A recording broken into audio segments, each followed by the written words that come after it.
Milwaukee Fire Department responds to about 850 fires every year. The National Fire Protection Association says after just 5 minutes, we got a reinforced rear door. You're unlikely to live. I got a victim!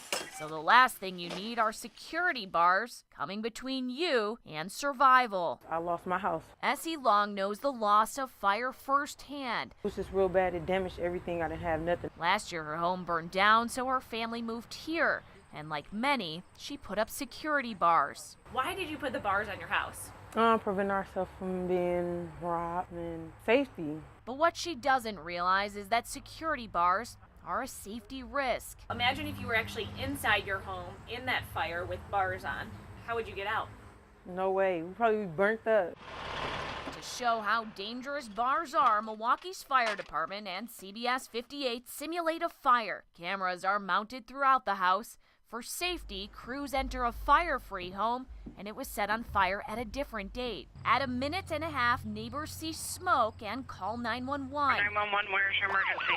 After 3 minutes of being trapped behind bars, suffocating smoke fills the room. You're beginning to feel nauseous, probably quickly going unconscious. With an average response time of 4 minutes and 54 seconds, Milwaukee fire crews arrive but can't reach you. It's like this going right here, guys. You get these bars off. The bars cost crews an extra 40 seconds per window. It keeps you in smoking and fire conditions for longer. At 5 minutes and 34 seconds, Every minute that goes by decreases survivability. I got him. still think that you can bust off the bars? To show you just how difficult it is, we challenged a Milwaukee firefighter to get out with things only found in an average home. He first spots a folding chair. At 35 seconds, the glass is off, but the bars remain. Now a minute and a half in, your house looks something like this. The other thing we didn't have here was smoke or heat. Desperate, he alternates between a chair and a big screen TV. After 3 grueling minutes, our firefighter is free, but would have to jump through flames to get out. And an average homeowner would not have on his protective gear. They would definitely be injured right now. Pretty severe problem. It's the reason Deputy Fire Chief Aaron Lipsky wants people to use panic bars.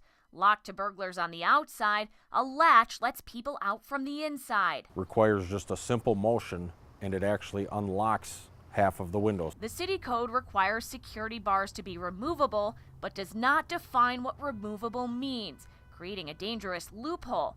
That's why we brought this issue to Alderman Tony Zielinski. We're meeting with staff, and we're in the process of drafting amendments to the existing ordinances so that those loopholes are closed. It could make all the difference for residents like Essie Long, who now plans to take her bars off.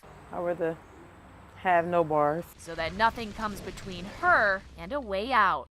They're in danger. Danger is the reason MPS teacher David Larson quit. He says MPS teachers are afraid to work, put in the middle of out-of-control fights like this one at Bradley Tech.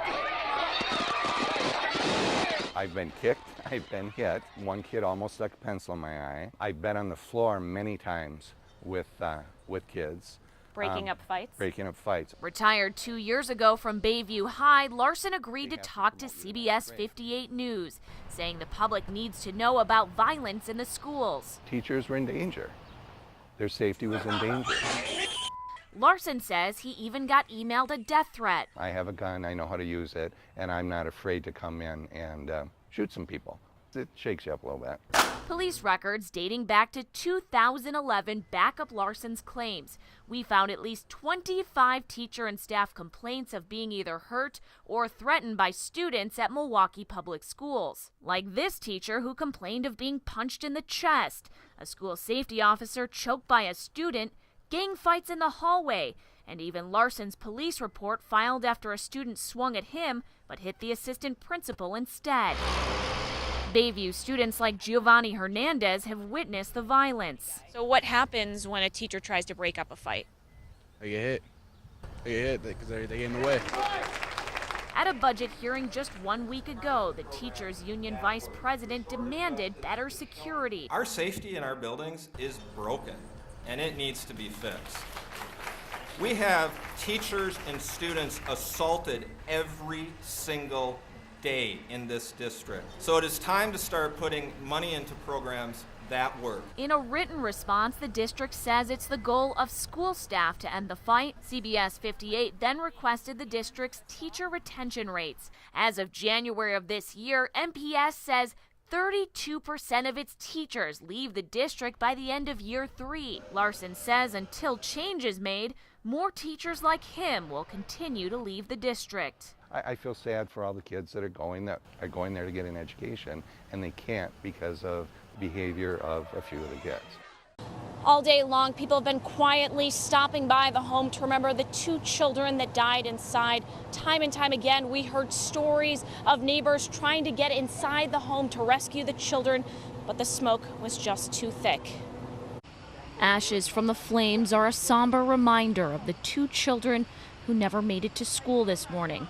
Their mother did make it out, not only with her 6-month-old, but with a world of grief shared by the children's great aunt. It was unbelievable that my great niece and my great nephew was in there, and they wasn't able to get out.